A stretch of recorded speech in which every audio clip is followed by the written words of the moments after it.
আমি বানাবো পাবদা। পাবদা মাছের রেসিপি আজকে আপনাদের সামনে একটা বানাবো। তার জন্য আমি এখানে 350 গ্রাম পাবদা মাছ নিয়ে নিয়েছি, কেটে ভালো করে ধুয়ে নিয়েছি। এবার আমি ম্যারিনেট করে রাখবো নুন, হলুদ আর সরষের তেল দিয়ে। চলুন মশলার উপকরণটা আপনাদের দেখাই। এখানে নিয়েছি হচ্ছে 2 টেবিল চামচ পোস্ত, 1 টেবিল চামচ সাদা সর্ষে, কয়েকটা কাঁচা লঙ্কা, একটু আদা, নুন দিয়ে নিয়েছি। আমি নুন দিয়ে নিয়েছি। নুন যদি না দিয়ে নিই তাহলে কিন্তু সর্ষেটা তিতো হয়ে যাবে। অবশ্যই নুন দিয়ে সর্ষেটাকে বাটবেন। আপনাদের রেসিপিটা আমি দেখাচ্ছি। আর এখানে কিছু টমেটো নিয়েছি, টমেটোটাকে আমি পেস্ট করে নেব। আর এরকম নিত্য নতুন ভিডিও পেতে আমার পাশে থাকবেন, চ্যানেলটাকে লাইক করবেন, কমেন্ট করবেন, শেয়ার করবেন, সাবস্ক্রাইব করবেন। আর ভালো লাগলে অবশ্যই কমেন্টে আমাকে জানাবেন। আর অনুরোধ রইল বাড়িতে একবার ট্রাই করবেন। দেখুন পাবদাটা আমি খুব বড়ও নিইনি, ছোটও নিইনি, মিডিয়াম সাইজ নিয়েছি। বারবার রিকোয়েস্ট করলাম, অনুরোধ করলাম বাড়িতে একবার ট্রাই করবেন, করে আমাকে কমেন্টে বলবেন। চলুন এবার রেসিপিটা শুরু করি।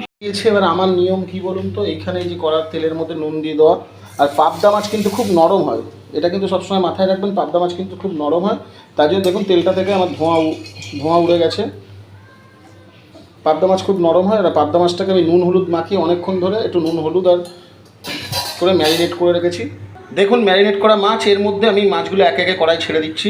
দেখুন আমি একবার ভেজে তুলে নিয়েছি। পাবদা মাছ ভাজার সময় খুব সাবধান, কারণ পাবদা মাছ খুবই নরম হয়, খুব সাবধানে আপনাদের ভাজতে হবে। দেখুন আমি দেখিয়ে দিচ্ছি, আরেকবার দিয়েছি আমি কড়ার মধ্যে। এখানে পাবদা মাছটা দিয়েছি। পাবদা মাছটা দেওয়ার সাথে সাথে একটা জিনিস আপনাদেরকে করতে হবে, সেটা হচ্ছে সাঁড়াশি দিয়ে এইভাবে ধরবেন।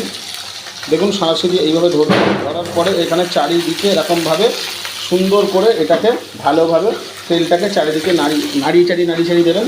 দেওয়ার পরে দেখবেন তাহলে আর মাছটা ভাঙার ভয় থাকবে না। তেলের মধ্যে অভিয়াসলি একটু নুন দিয়ে নেবেন। দেখুন আমি উল্টে দিয়েছি, দেখতে পাচ্ছেন তো। দরকার হলে আপনারা কিছু দুটো খুন্তি সাপোর্ট নিয়ে নেবেন, আমি কিন্তু একটা খুন্তিতেই উল্টে দিয়েছি। এইভাবে উল্টে দিয়ে ভালো করে একটু মাছটাকে ভেজে তুলে নেবেন, বেশি ভাজার দরকার নেই। দেখুন ভাজা কমপ্লিট। এবার মাছগুলোকে আমি তুলে নিচ্ছি। দেখুন প্রতিটা মাছ আমি তুলে নিয়েছি। দেখুন মাছগুলো কিন্তু একটাও ভাঙেনি। এরকমভাবে সুন্দর করে মাছগুলো আপনারা ভেজে নেবেন। আর বেশি খুন্তির আগা লাগলে কিন্তু ভেঙে যাবে। এই মাছটা খুবই নরম হয়, ভাজার সময় সাবধান। দেখুন এই তেলের মধ্যে আমি যে টমেটোটা পেস্ট করে নিয়েছিলাম সেই পেস্টটাকে দিয়ে দিলাম। টমেটোর পেস্ট। দেখুন এখানে আমার টমেটোটা কাঁচা গন্ধটা না ওটাও কাঁচা গন্ধটা না যাওয়া অবধি আমি এখানে রাখবো। শুনুন এবার চলুন আমি একটু কালারের জন্য হালকা একটুখানি কাশ্মীরি লঙ্কার গুঁড়ো এখানে ব্যবহার করব। হালকা একটুখানি দিচ্ছি, হালকা করে একটু হলুদ। লবণ আমি স্বাদ অনুযায়ী অ্যাড করব। আমি হলুদটা দিয়ে মশলাটাকে আমি ভালো করে একটু করে নেব। দেখুন অবশ্যই গ্যাসের ফ্লেমটা কিন্তু লো রেখে দেবেন। দেখুন আমি যেখানে যে মশলাটা করে নিয়েছিলাম সর্ষে পোস্ত, সেই মশলাটা আমি এখানে অ্যাড করে দিলাম। দিয়ে আমি মশলাটাকে একটু ভালো করে কষিয়ে নেব।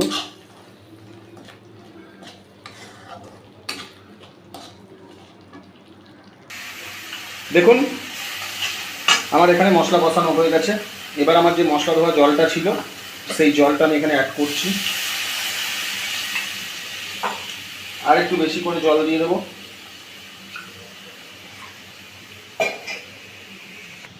দেখুন স্বাদ অনুযায়ী লবণটাকে আমি অ্যাড করে দিলাম। এবার আমার ঝোলটা ফোটা শুরু করে দিয়েছে।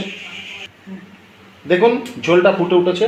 এবার আমি এর মধ্যে আমার যে পাবদা মাছগুলো ভাজা ছিল আমি একে একে মাছগুলো এর মধ্যে ছেড়ে দিলাম।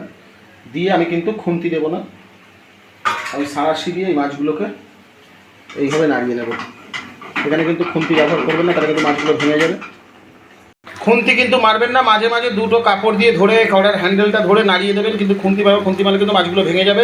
এবার পারলে আপনারা গ্রেভি খেতে পারেন, না পারলে নাও পারেন। এবার চলুন আমি ফিনিশিং টাচ করছি। ওপর দিয়ে দিচ্ছি হচ্ছে গন্ধরাজ লেবু, একটু লেবুর রস, গন্ধরাজ। পারলে আপনারা এখানে ধনে পাতা দিতে পারেন।